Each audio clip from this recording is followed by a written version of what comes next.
The roar of the engines cut through the morning mist over Kunming, a city perched on the edge of a vast Chinese plateau. Below, the landscape was a patchwork of rice paddies, winding rivers, and mountains that disappeared into clouds. It was breathtaking and deadly. For decades, the Chinese had fought against Japanese aggression, but by 1941, much of the eastern coast was already occupied, and the country's air force had been decimated. It was into this desperate situation that a small, unlikely group of Americans would step, driven not by orders from a commander in Washington but by something closer to conviction, adventure, and conscience. Claire Chennault, a former U.S. Army Air Corps officer, paced along the runway, his sharp eyes scanning the horizon. He had spent years in China, training pilots and advising the Chinese Air Force, but now, he faced a new problem. The few planes he had were outmatched by the Japanese Mitsubishi Zeros. Chennault knew that speed and agility alone could not win the day. It would require cunning, audacity, and pilots who were willing to risk everything. Word had reached him that a group of American volunteers, civilians for the most part, were willing to cross oceans and enter a war the United States had not yet joined. Among them was Claire Tex Hill, a young pilot from Texas who had spent his early years barnstorming over the planes and racing planes in local competitions. Hill had always loved the sky, but he had never imagined flying into an actual war zone. Letters from home still awaited him, penned by a mother who feared he would never return. But for Hill and the other volunteers, there was a higher calling. The news of Japanese advances in China was horrifying, and when Chennault offered them a chance to help, they didn't hesitate. Some came seeking adventure, others came driven by conscience, unwilling to watch from afar as civilians suffered under brutal occupation. The recruitment process was unusual. Unlike the military draft or formal enlistment, these pilots were essentially signing up as mercenaries, contractors willing to risk their lives in a foreign land. They trained in secrecy in Burma and southern China, learning to fly the Curtiss P-40 Warhawk, a plane that was sturdy and fast but no match for the nimble Zeros it would soon face. Every engine test, every climb over the rugged hills, was a reminder of the stakes. These were not just flights of practice, they were rehearsals for life and death confrontations that would come faster than anyone could imagine. By early December 1941, the first missions were planned. The Americans, now officially dubbed the American Volunteer Group, average, had fewer than 100 planes between them, scattered across several forward airfields. Their orders were simple but perilous: protect the remaining Chinese cities, disrupt Japanese supply lines, and provide any assistance possible to the overextended Chinese forces. There were no guarantees, and every pilot knew that death could come from the sky or the ground. Despite the risk, morale was surprisingly high. There was a camaraderie forged not in lectures or training manuals, but in shared understanding of what lay ahead. Flying over the dense forests and rivers, Tex Hill could see the stakes in a way that maps and briefings never conveyed. Villages clung to hillsides, and every plume of smoke or glint of metal could indicate an ambush or a bombing run. Japanese reconnaissance had already surveyed the area, and their pilots were experienced and ruthless. The average pilots had to rely not only on skill but on innovative tactics. Chennault's strategy emphasized diving attacks, surprise maneuvers, and strict coordination between planes, turning the limitations of their aircraft into advantages. The famous shark mouth painted on the nose of each P-40 was as much psychological warfare as it was decoration, a signal to both the enemy and the volunteers themselves that they were predators in the sky. But danger was not the only obstacle. Living conditions in China were harsh and unpredictable. Airfields were rough, often little more than flattened stretches of dirt between rice paddies. Food was scarce, and supply lines were unreliable. Pilots slept in tents or abandoned structures, their rest interrupted by the constant threat of air raids. Disease and exhaustion were as real enemies as the Japanese Zeros, and for many Americans, the cultural and language barriers added another layer of complexity. Yet amidst the discomfort and fear, there was an undeniable sense of purpose. Every takeoff, every mission, was a chance to tip the scales in favor of a nation struggling to survive. The first few sorties tested the pilots in every way. Tex and his fellow volunteers encountered Japanese aircraft over the skies of Burma and Yunnan province, often facing overwhelming odds. The P-40s could not outturn the Zeros in dogfights, so Chenault instructed his pilots to use altitude, speed, and teamwork to their advantage. The tactic was simple in principle but required split-second timing and nerves of steel: dive on the enemy from above, unleash firepower, and then climb back into the clouds before the more agile Japanese planes could counterattack. Many pilots admitted later that these missions were terrifying. The roar of engines, the staccato of machine gun fire, and the sight of fellow pilots spiraling out of the sky were experiences that left permanent scars. Yet for all the fear, there was exhilaration. The average pilots developed a bond unlike any other. Each man knew that survival depended on trust, coordination, and the willingness to sacrifice for the squadron. Shared stories of narrow escapes became legends in their own right. One day, a young pilot managed to land his damaged P-40 behind enemy lines, evade capture, and return with vital intelligence. Another recounted a mid-air rescue, flying low over hostile territory to pluck a comrade from a burning plane. These acts of courage were not celebrated with medals at the time. They were recorded in letters, journals, and the collective memory of a tight-knit group who knew that bravery was the currency of survival. Beyond the air combat, the volunteers developed an appreciation for the people they were fighting to protect. Civilians, often traumatized by Japanese occupation, looked upon the Americans as both protectors and symbols of hope. Pilots occasionally met families in villages near the airfields, sharing food, supplies, and stories. The gratitude and resilience of these communities reinforced the volunteers' sense of mission. They were not just fighting battles in the sky, they were part of a larger struggle for freedom, dignity, and survival in a land far from home. By the end of 1941, the Flying Tigers had carved a reputation that far exceeded their numbers. Their daring raids, innovative tactics, and unwavering courage earned them the respect of Chinese allies and the fear of Japanese opponents. Yet the war was far from over. Each mission carried the possibility of death, and the average pilots understood that their service was both a privilege and a peril.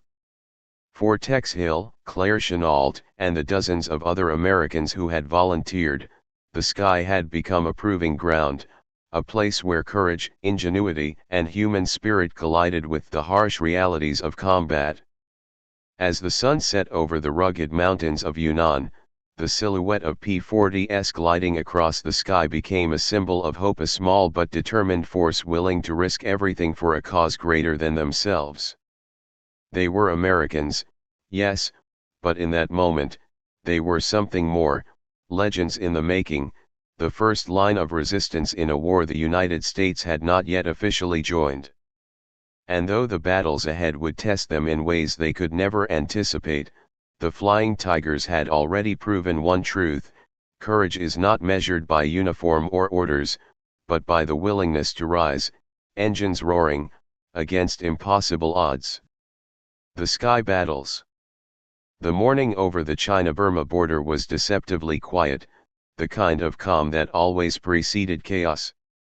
For the Flying Tigers, there was no time to marvel at the mist curling over the mountains or the glint of sunlight on a river below. Their P-40 Warhawks were lined up, engines throbbing, as pilots double-checked instruments and ammunition.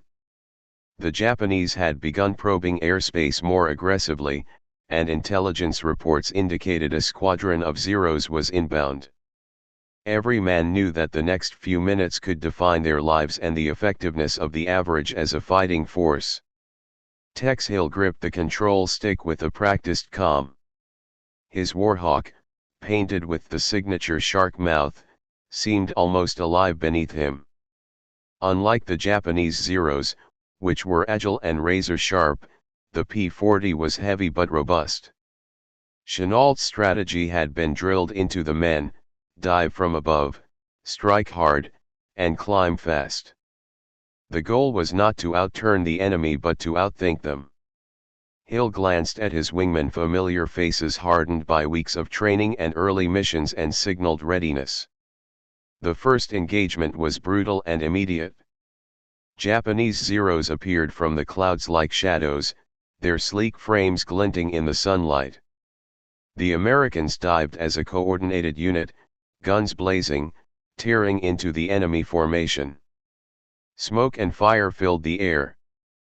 Pilots experienced the simultaneous terror and thrill of aerial combat, the staccato of machine gun fire, the whine of engines under extreme stress, and the sudden, gut-wrenching sight of a plane spiraling out of control. For many, this was the first real test of tactics learned in training. Some planes went down, some barely made it back to base, and every survivor carried a new scar, visible or not. The Flying Tigers quickly discovered the importance of coordination. One lone pilot, no matter how skilled, stood little chance against multiple Zeros. Hill watched as his squadron maneuvered in tight formation, each man anticipating the other's moves. One would dive to distract the enemy, another would circle to attack from behind, while a third provided cover. It was a deadly dance, and every step required trust, timing, and nerves of steel. Over time, these coordinated strikes began to offset the Zero's superior agility, allowing the average to inflict damage while minimizing losses. Flying in the mountainous terrain added another layer of danger. Valleys, cliffs, and unpredictable updrafts turned the sky into a three-dimensional battlefield. Pilots had to constantly adjust altitude, speed, and positioning to avoid collisions not just with enemy aircraft but with the Earth itself. Misjudging a dive or climb could be fatal. In one memorable engagement, Tex Hill narrowly avoided being thrown into a mountainside when a Zero sliced across his path. The near miss left him breathless, a reminder that survival depended on skill, instinct, and a touch of luck. For many pilots, the psychological pressure was immense. Missions lasted for hours, often with the expectation of encountering overwhelming odds. The roar of engines became a constant backdrop to fear and adrenaline. Every dogfight left its imprint: the sight of smoke trailing from a friend's plane, the shock of seeing an enemy pilot eject, and the moral burden of knowing that every bullet fired could mean life or death. Yet these pressures also forged a unique camaraderie. Pilots relied on one another implicitly, forming bonds that would last far beyond the skies of China. The average also developed unconventional tactics that would become their hallmark. Instead of traditional aerial dogfights, they used boom and zoom techniques, diving from high altitude to attack, using speed to their advantage, and then climbing back out of reach. These tactics allowed the heavier P-40s to exploit their strengths and mitigate weaknesses. Pilots became adept at hit-and-run maneuvers, turning engagements into precise operations rather than chaotic clashes.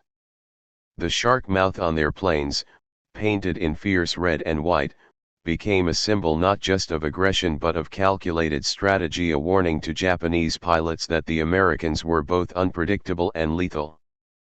Individual heroism often made the difference in battles. One day, a young pilot named Robert Neal found himself separated from his squadron and confronted by a formation of Zeros. Outnumbered, he relied on sudden dives, feints, and rapid-fire bursts to survive. By the end of the engagement, Several enemy planes were downed, and Neil returned with only minor damage to his Warhawk. Stories like these spread quickly among the average, inspiring others and demonstrating that courage, combined with ingenuity, could overcome seemingly impossible odds. The impact of these air battles extended beyond immediate military objectives.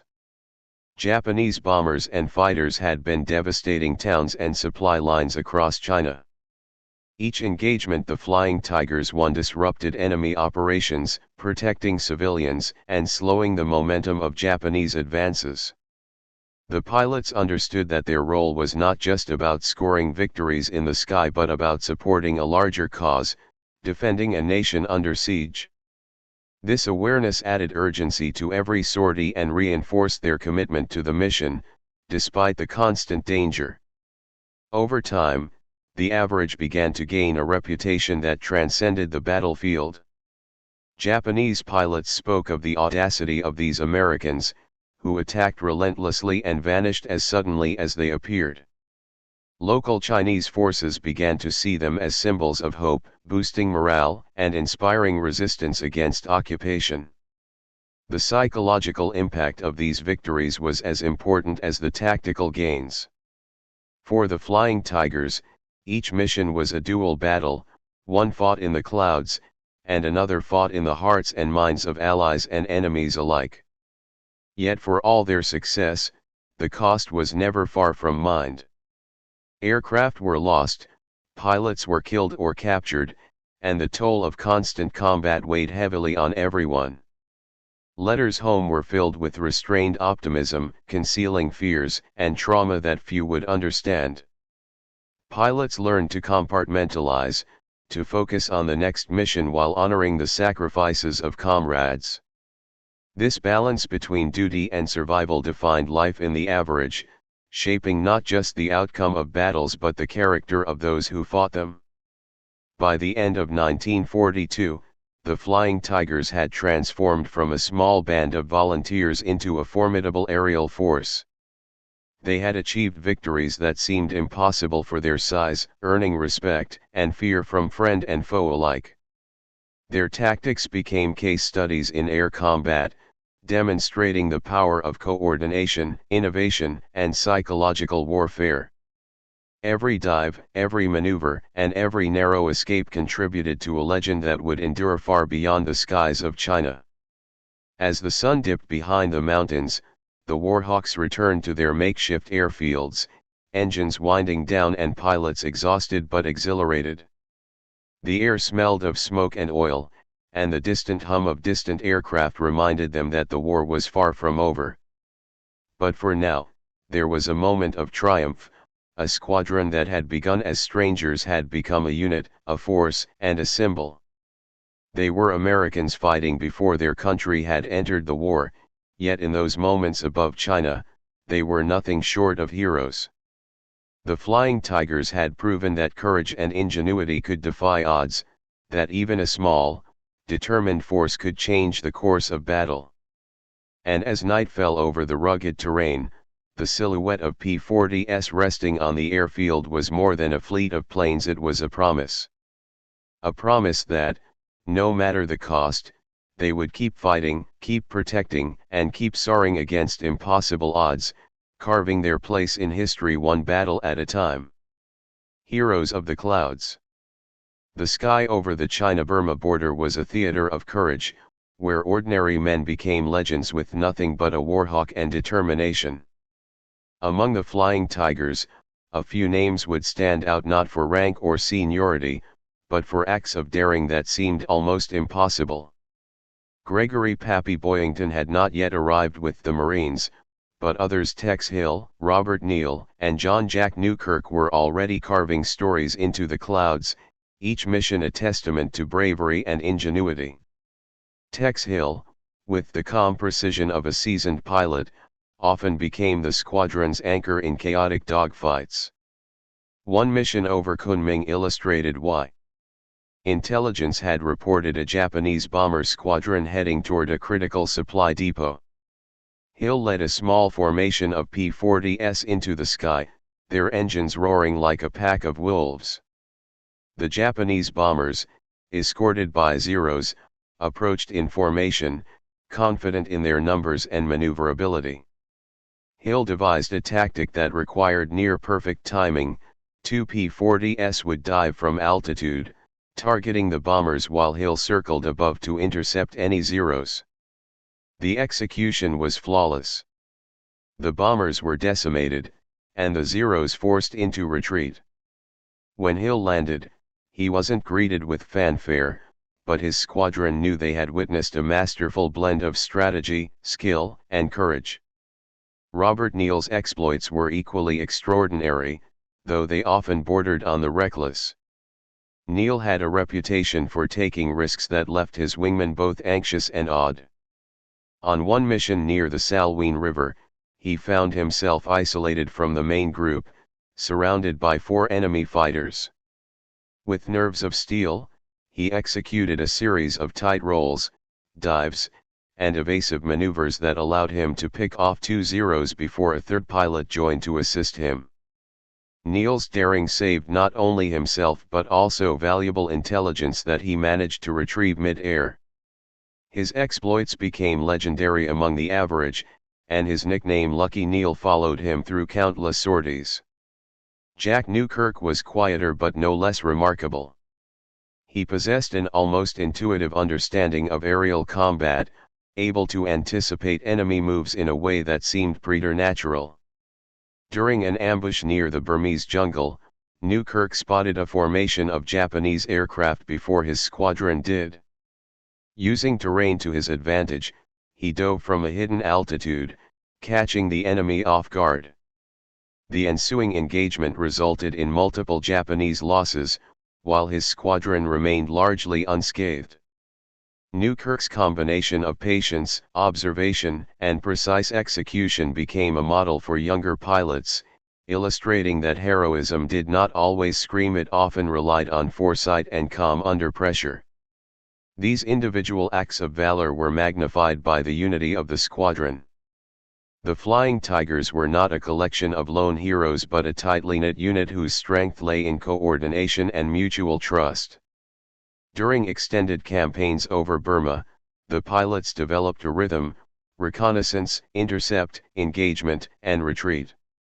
Every maneuver was a dance, every decision a life or death gamble. Communication, often limited to hand signals and brief radio bursts, became second nature. A glance at a wingman could convey strategy, warning, or encouragement. This silent language forged bonds that went beyond professional camaraderie, creating a brotherhood bound by shared danger and shared triumph. Amid the tactical heroism, survival stories became a vital part of average lore.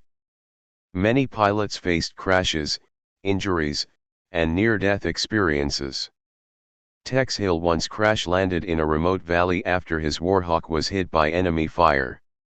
Alone and injured, he navigated treacherous terrain for days, surviving on rice and water, before reconnecting with Chinese guerrilla fighters who guided him back to safety. The experience left him physically battered but mentally resolute. Each survival story was a testament not only to skill but to resilience, the capacity to endure, adapt, and fight another day.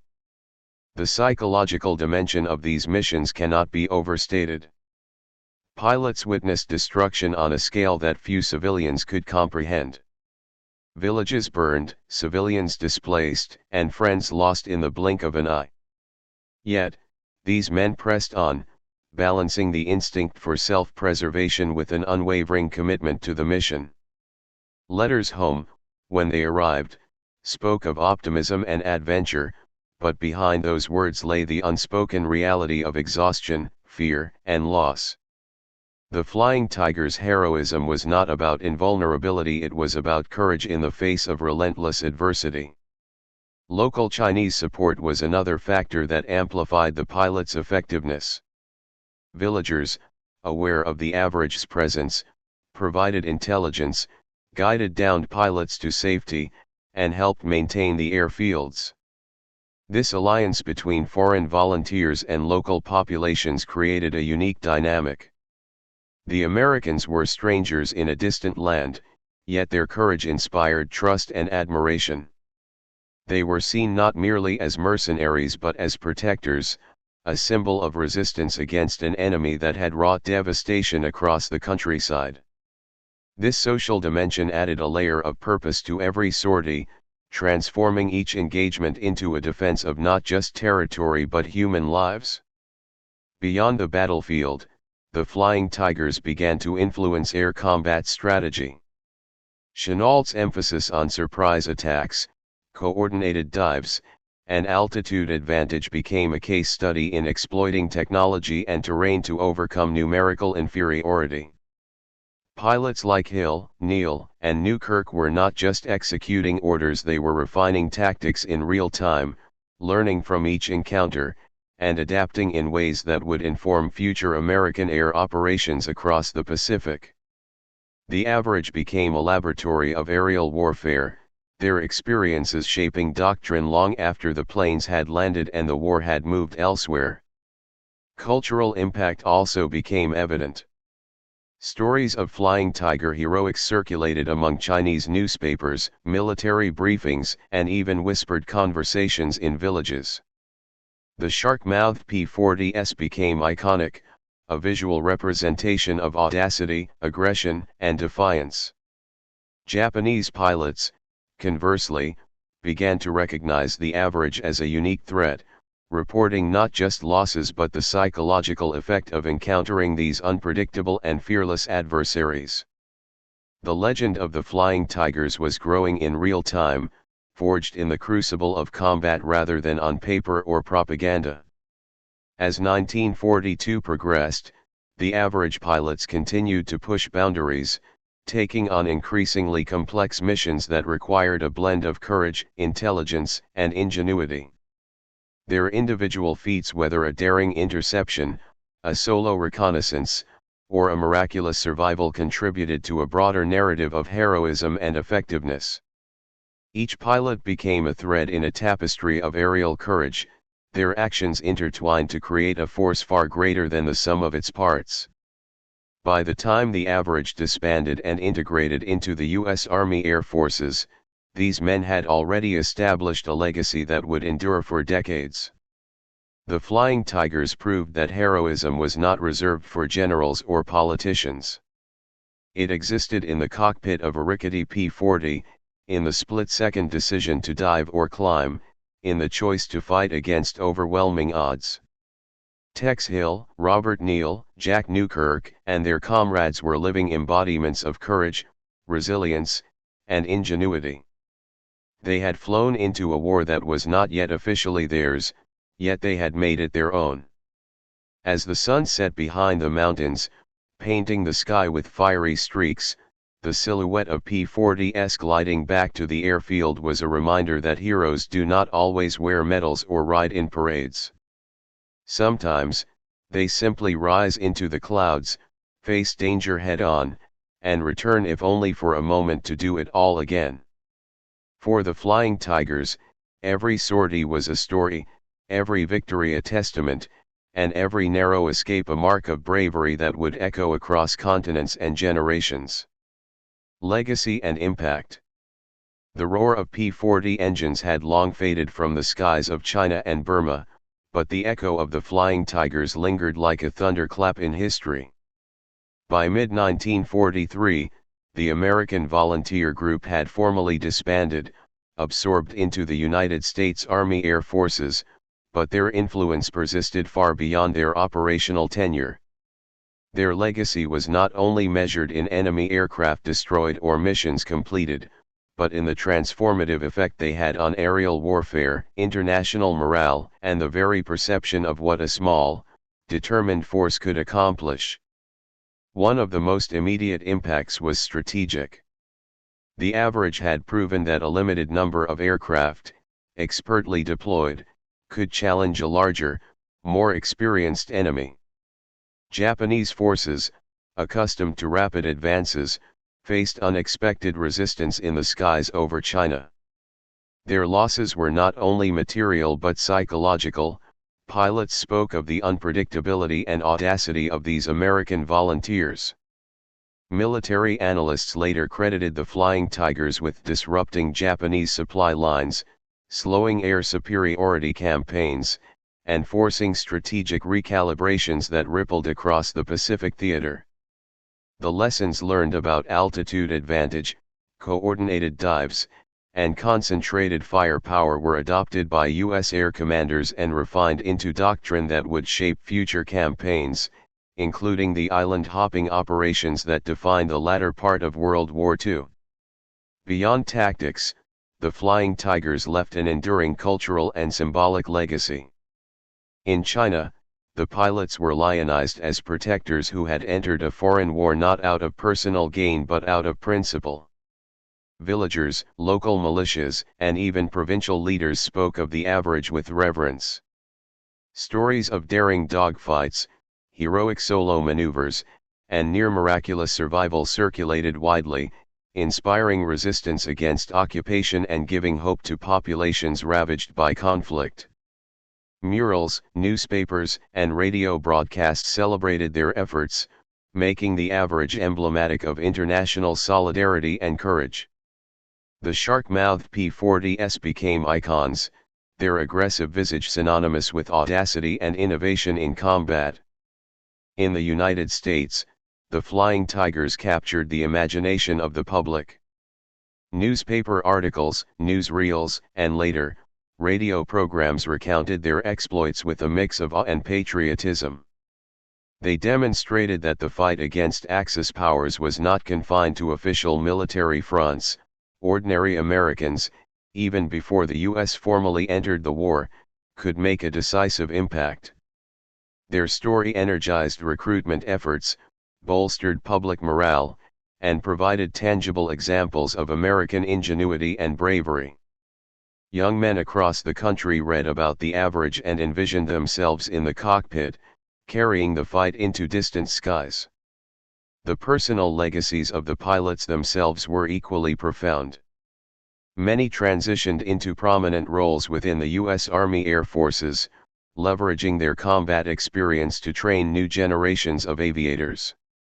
Tex Hill, Robert Neal, and others became instructors, passing on the hard-earned lessons of dogfighting, survival, and leadership. Their first-hand accounts informed manuals, tactical doctrines, and training programs that shaped the effectiveness of U.S. air power in subsequent battles across Europe and the Pacific. Beyond formal instruction, their stories inspired a culture of courage, adaptability, and resilience that defined the American airman for decades. Heroism in combat had a human dimension as well. The average pilots endured not only enemy fire but harsh conditions on rudimentary airfields. Many suffered injuries, illnesses, and psychological strain from prolonged engagement. Yet they adapted, innovated, and persevered. The resourcefulness they displayed repairing planes with limited parts, navigating treacherous terrain, and surviving behind enemy lines highlighted a broader lesson about determination under adversity. These experiences shaped their characters, instilling a blend of humility, resilience, and tactical brilliance that would influence their post-war lives and careers. The average's influence extended to the psychological theater of war. By demonstrating that a small, determined squadron could challenge a superior enemy, they sowed doubt in Japanese air crews and commanders. The perception of invincibility that the Japanese Air Force had previously enjoyed was shattered. Each engagement with the Flying Tigers became more than a tactical encounter, it was a contest of nerve, strategy, and perception. Fear and uncertainty crept into Japanese planning, highlighting how psychological impact can be as decisive as physical force in wartime. Innovation was another cornerstone of their legacy. Chennault's leadership emphasized unconventional tactics and adaptive thinking. Dive attacks, rapid climbs, and hit-and-run maneuvers became signature strategies, turning the heavier P-40 into a formidable weapon against more agile foes. These techniques influenced air combat strategies far beyond China, informing campaigns in Europe and the Pacific where pilots faced similar challenges of numerical inferiority. The average demonstrated that technological limitations could be overcome with creativity, coordination, and audacity, a lesson that resonated in subsequent military planning. The legacy of camaraderie and teamwork also endured. The Flying Tigers exemplified the importance of trust, coordination, and mutual reliance in combat. Pilots learned to read each other's intentions, anticipate moves, and protect wingmen at all costs. This culture of interdependence became a model for later squadrons, emphasizing that individual skill, while important, could never match the effectiveness of a cohesive, disciplined unit. The bonds forged under fire among Americans and with Chinese allies underscored that the human element in warfare is as vital as strategy or technology. Even decades later, the Flying Tigers remained a symbol of courage and international cooperation. Museums, documentaries, and historical accounts preserved their stories, ensuring that their contributions would not be forgotten. The P-40s, with their distinctive shark mouths, became enduring symbols of wartime ingenuity and bravery. Veterans reunions, commemorative events, and military studies continued to celebrate the average, highlighting the universal appeal of their courage and the timeless nature of their impact. Perhaps the most profound aspect of their legacy was inspiration. The Flying Tigers proved that individuals could transcend circumstances, that courage and ingenuity could turn the tide against overwhelming odds.